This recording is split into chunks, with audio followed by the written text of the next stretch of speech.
తెలిసో తెలియకో, తెలివుండో తెలివి లేకో, జ్ఞానముండో జ్ఞానం లేకో, ఇప్పటి వరకు జీవితంలో కొన్నిసార్లు కొంతమందికి కొన్ని విషయాల్లో మనం నమ్మక ద్రోహాలు చేసి ఉండొచ్చు, లేదా చేయాలని అనుకొని ఉండొచ్చు.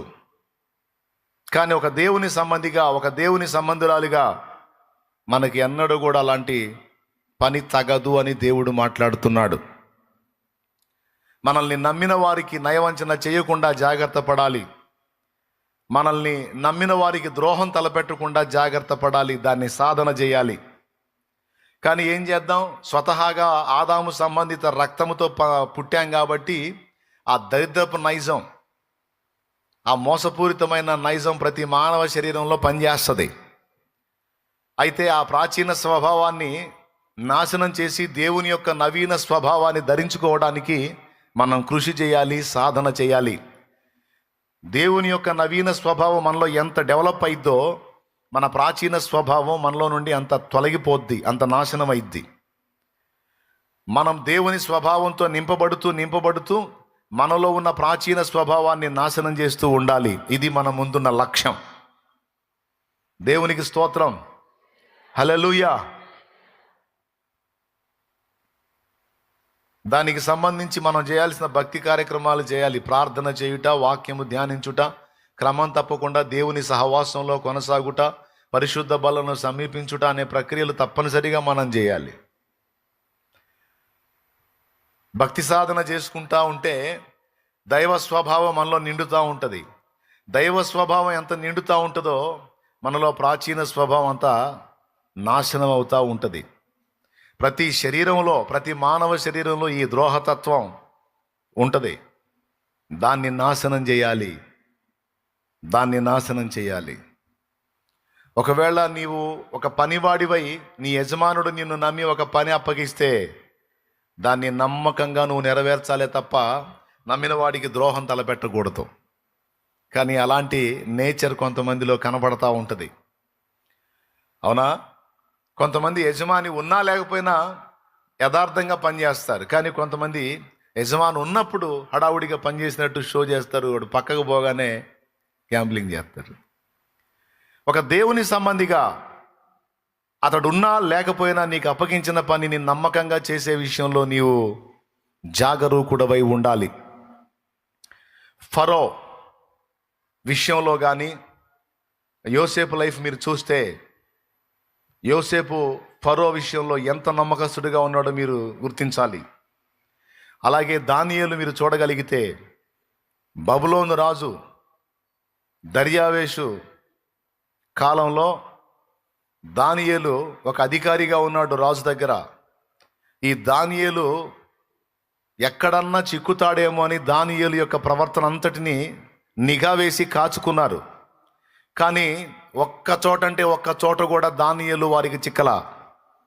అంత జాగ్రత్తగా తను ప్రవర్తించాడు, తన నమ్మకత్వాన్ని తను కనపరిచాడు.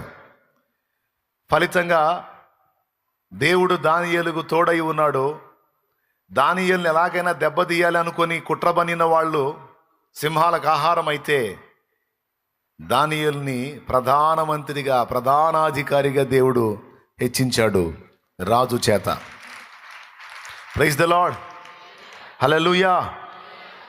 గనుక నువ్వు ఏ ఫీల్డ్లో ఉన్నా, వరుసగా చెప్తున్నాను, సృష్టించిన సృష్టికర్తకి, ఆయనను పరిచయం చేసిన ఆత్మీయ నాయకుడికి, అలాగే జన్మనిచ్చిన తల్లిదండ్రులకి, అలాగే విద్య నేర్పినటువంటి గురువుకి, అలాగే పని అప్పజెప్పి ఆయన పనిలో నమ్మకస్తుడు అని ఎంచి నిన్ను ఏర్పరచుకున్న వానికి, కట్టుకున్న భర్తకి, నమ్మిన భార్యకి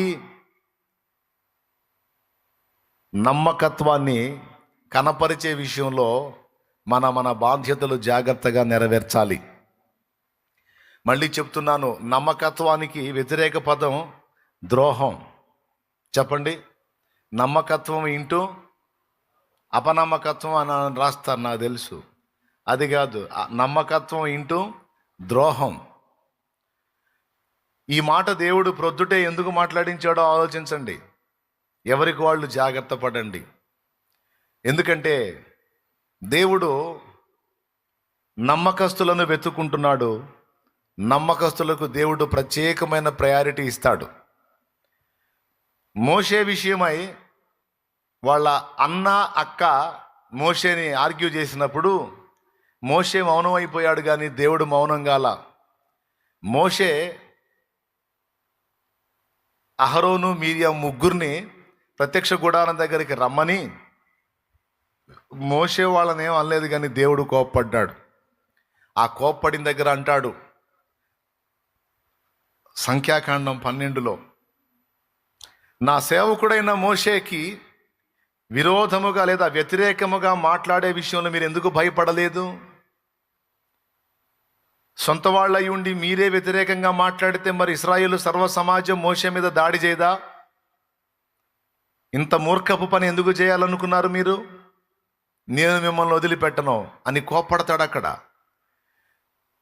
మీరు ప్రవక్తలా? ఓకే, మీరు ప్రవక్తలై ఉంటే నేను మీతో స్వప్నము ద్వారానో దర్శనం ద్వారానో గూఢభావంతో మాట్లాడతా, కానీ నా మోషే అట్టివాడు కాడు, నా ఇల్లంతటిలో నమ్మకమైన మనుషుడని దేవుడు సాక్ష్యం ఇస్తాడు. సో నమ్మకము యొక్క ప్రాముఖ్యత అనే టైటిల్ కింద మనం నమ్మకత్వాన్ని సాధన చేయాలి. నమ్మకత్వానికి ఆపోజిట్లో ఉన్న ద్రోహాన్ని మనం సాధన చేయకూడదు. దానివల్ల మన కీడు మనమే తెచ్చిపెట్టుకుంటాం, ఎవడో తేవాల్సిన అవసరం లేదు. దీనికి ఎగ్జాంపుల్ ఇస్కరియోతు యోధ. వాడిని ఎవరన్నా చంపారా? లేదు, వాడి చావు వాడే తెచ్చుకోవాల్సి వచ్చింది.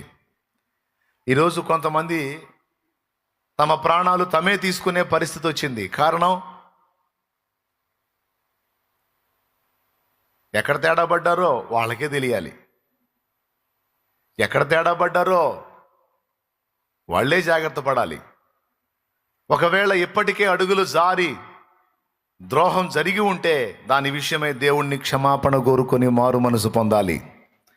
ఎందుకంటే యేసు రక్తము ఆ పాపాన్ని కూడా కడిగి పరిశుద్ధపరిచింది గనుక, అయ్యా ఈ విషయంలో నేను ద్రోహిగానే ప్రవర్తించాను ప్రభువా, నన్ను క్షమించు, నన్ను నీ రక్తంతో కడిగి పరిశుద్ధపరచని మారు మనసు పొంది దేవుని వైపు తిరగాలి.